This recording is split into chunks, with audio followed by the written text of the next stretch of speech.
All right, so as promised, we're going to get into the tight end position and talk about the 2024 class. Brock Bowers is the tight end 1 in this class, and a lot of people are clamoring that he is the tight end 1, the best prospect profile that we have seen at the tight end position.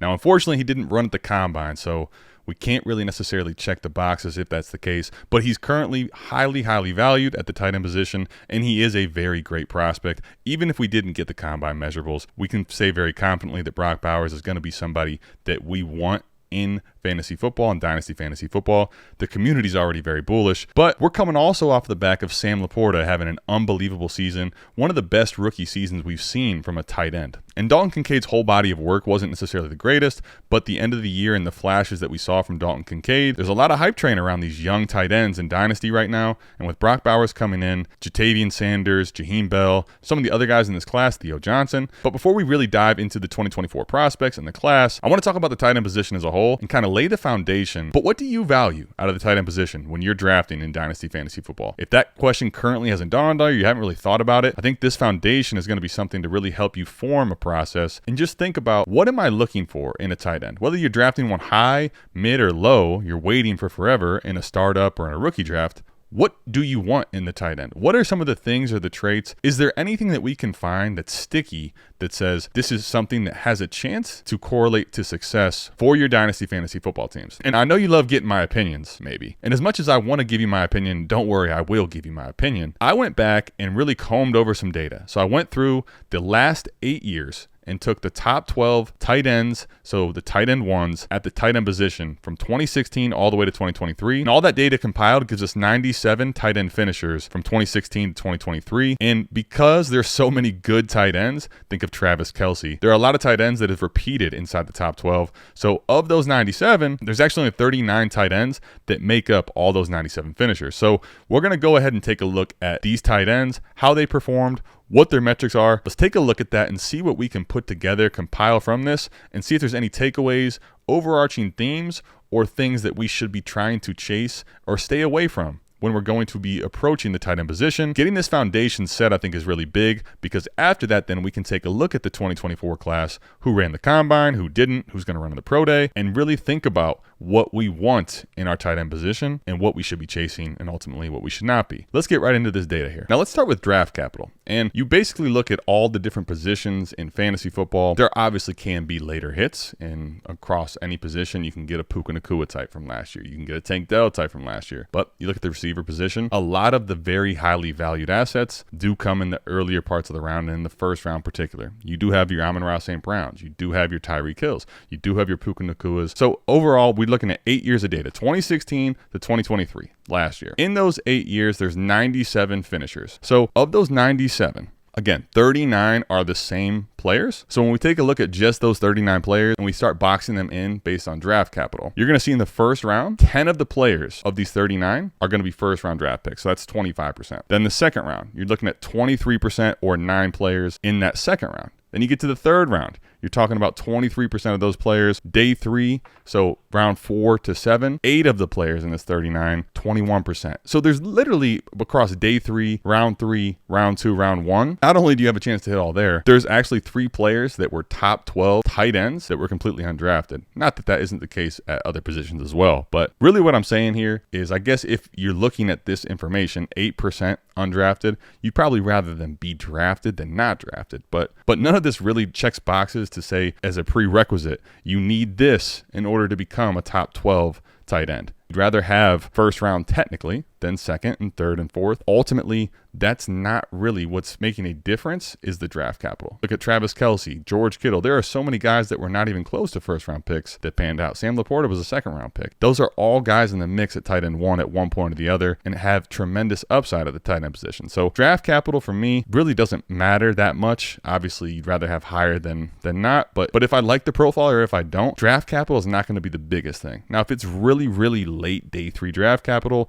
or undrafted, obviously you're talking about hitting on something different there, but that's probably common sense, right? I mean, you get down to the 7th round, but you're talking about that in the 7th round of an NFL draft, you're already shooting your shot on someone that could bust. You have to understand a 7th round NFL draft pick in any capacity could bust. Maybe you get Brock Purdy. Good for you. But let's get back into the tight end. So draft capital, obviously you'd rather have first than third round draft capital, but overall it really doesn't matter that much to me. It's not something I'm going to put too much stock into, and ultimately if I'm getting a day 3 prospect that I really like, especially when the value is down the board in my rookie drafts or in the waiver wire or a trade, I'm perfectly fine with that. And clearly this information shows that you have plenty of chances to hit on a day 3 draft pick and hit it big. So when I look at draft capital, not the biggest of things. Getting into some more of this data here, let's start with breakout age. And if you look at breakout age, you'd like to see the early breakouts typically. And when you look at breakout age, someone that's performing at a very high level in the collegiate ranks while young, that tends to be an indicator, a sign of success for their chances in the next level, where if they get older, you're talking about a senior or a redshirt senior, now they're 23, 24, going against sometimes 18, 19, 21-year-old kids. It's a different conversation and what their production can mean. So, and the crazy thing about breakout age, when you take a look at it, again, there's 97 finishers across these 8 seasons. Travis Kelce is 8 of them. So yes, that's correct. Of those 8 years, Travis Kelce is a top 12 tight end every single year. He's the only person that does that. Literally just, he shows up. He's that good. His breakout age is one of the worst that we have among all of these, 22.9 as a breakout age. Jimmy Graham is the next person on this list. It's been a while since he's been in the top 12 mix, but had a very good career at the tight end position. He didn't actually play college football until after playing all those years at Miami basketball, and then in his 5th year played for the football team, had 17 catches in the entire season, his entire collegiate career actually. Darren Waller, again, was a wide receiver converted into a tight end. College production, even as far as the receiver standards go, or tight end, really not very high, 28th percentile. Evan Ingram, someone that's had 5 seasons inside the top 12 of the last 8 years, 27th in the points per game department. He's only a 27th percentile in the breakout age. And then you get to George Kittle, who's had 6 of the last 8 years. Basically, if he's healthy, right? That's George Kittle's card.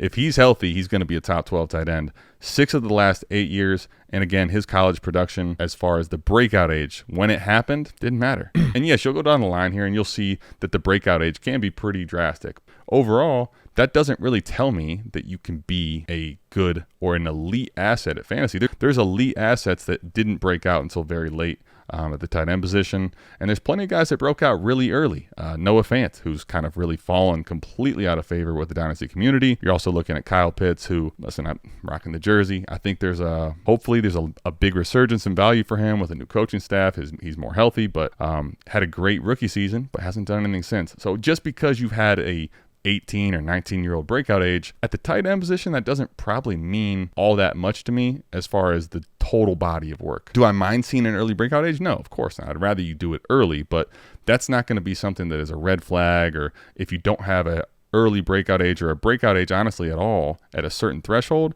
then I'm going to be fading you. So anyway, for me, for the breakout age, it really doesn't differentiate who I should or shouldn't be drafting and which one of these profiles I'm looking at. Man, this player doesn't have a very good chance to become a successful tight end because, he didn't show anything in college until he's 23. Antonio Gates didn't play football at all in college. So the breakout age, not really the biggest of metrics that I care about. There's so many other things and metrics that you can look at to try to compare these guys against each other. So for example, you can look at reception yard percentage for them in college, or you could look at target share percentage. And while having those things is nice, if you had a good target share in college, I'm not telling you it's a bad thing. Same thing with reception yard percentage. Not necessarily a bad thing.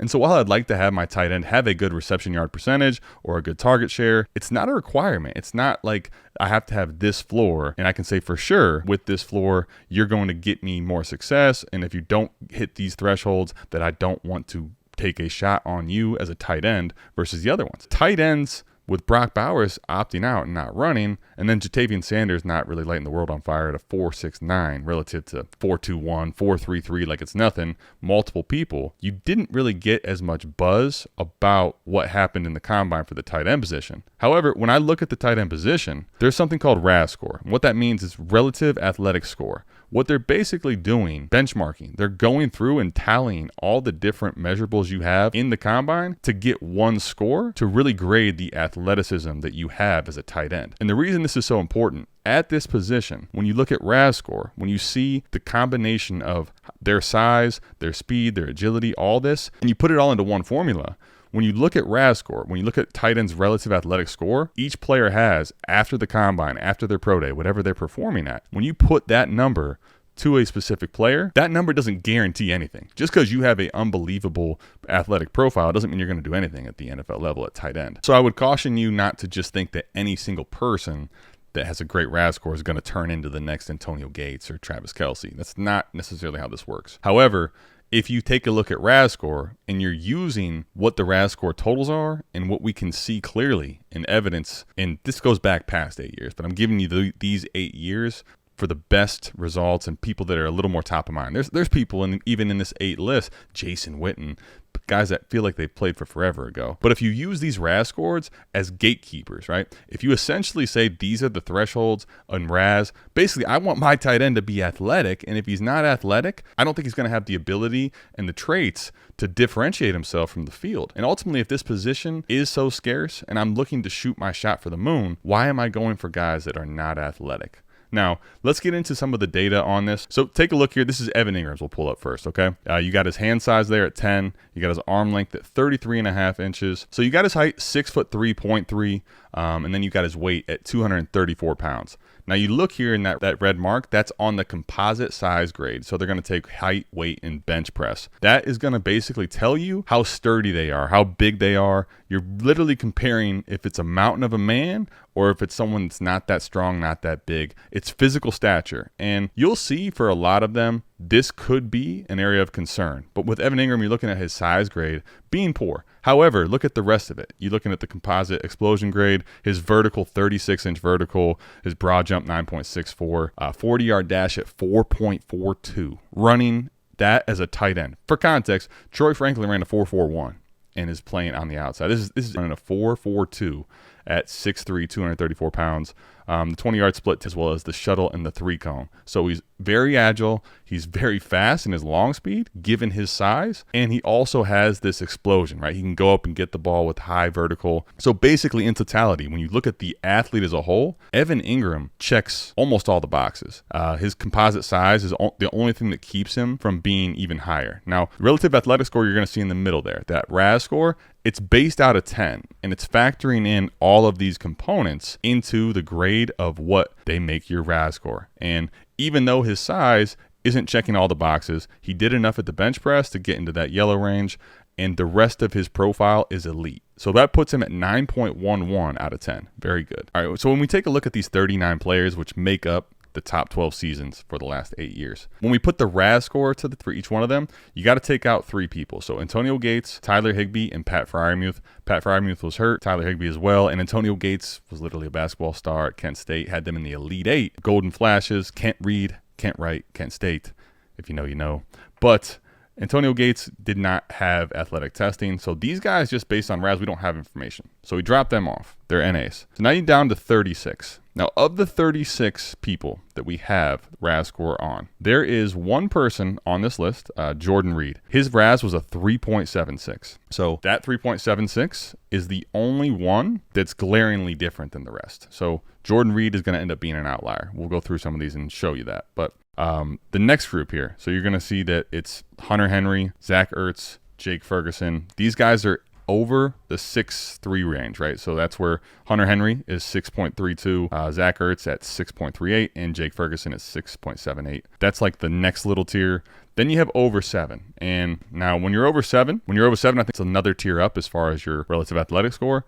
In this range, you're looking at guys like Dalton Schultz, Delanie Walker, Mark Andrews is a 7.28, Eric Ebron, Kyle Rudolph at 7.76. So that's the next tier. It's right knocking on the door of being an elite athlete.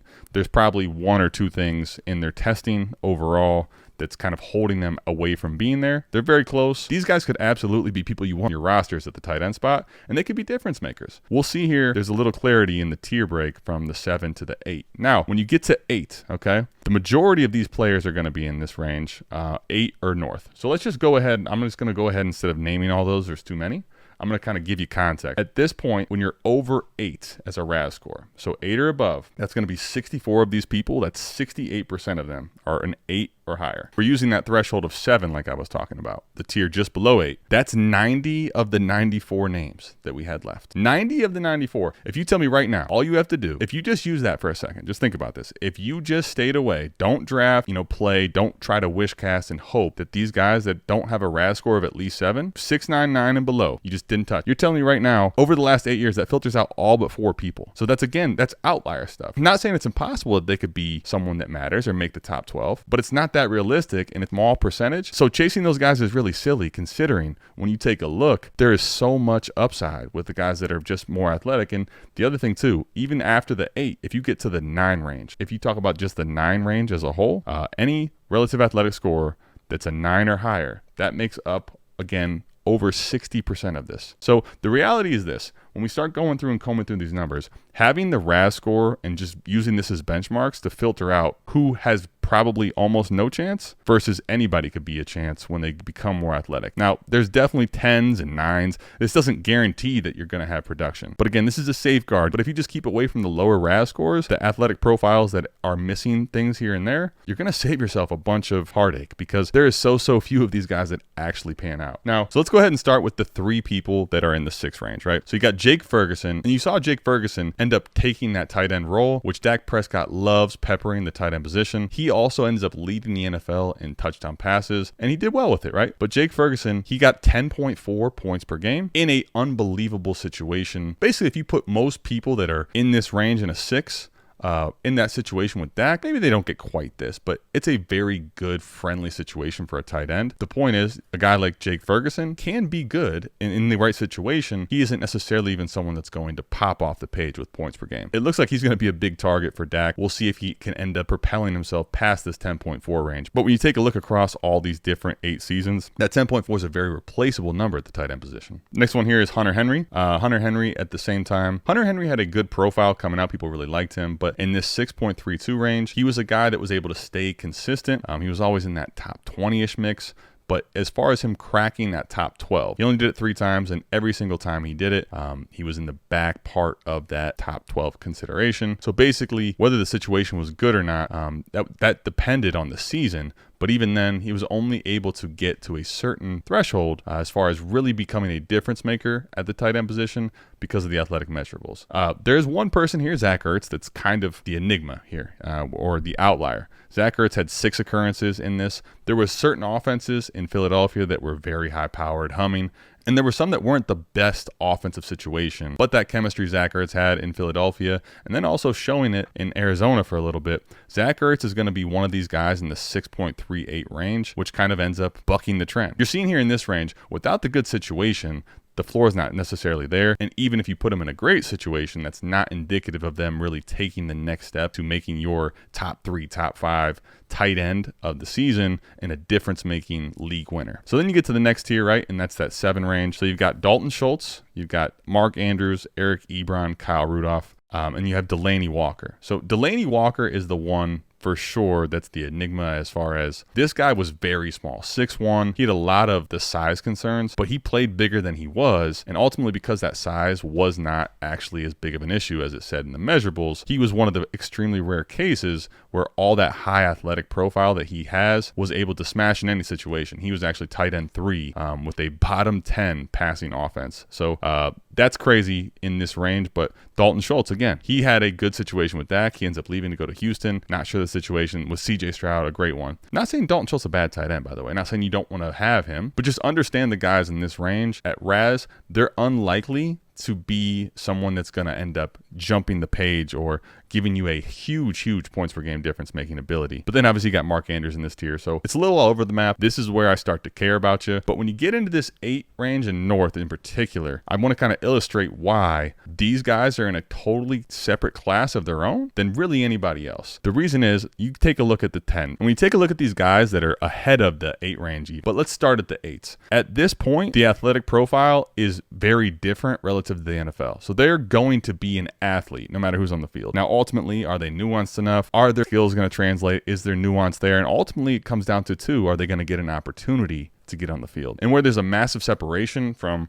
guys that are in the 7 range and definitely in the 6 range, typically those people, they need a very good situation to thrive. When you get into this 9 mix, especially and above, RAS score of 9 or better, this is, I call it an any weather. It doesn't matter if the team is terrible, the team is mid, or the team is high end. You could see them basically do very well in awful situations. You can see them thrive in a mid situation. And if you get, Patrick Mahomes attached to someone in this 9 tier, look out. There's no one that can stop him. So there's a totally different ceiling for the guys in the 9 and definitely even in the 8 RAS scores. But the crazy part is they're so athletic that forget the situation. They have a chance to any given year, as long as they're giving some opportunity, to get in the top 12. So you have the floor with just them. Remove the situation. A mid situation, they can turn into a decent season, maybe even a high end one in certain situations. But if they get what some of these guys in the 7s or 6 get, which is a great quarterback, great situation, high end scoring offense, they're going to capture typically more so this high-end ability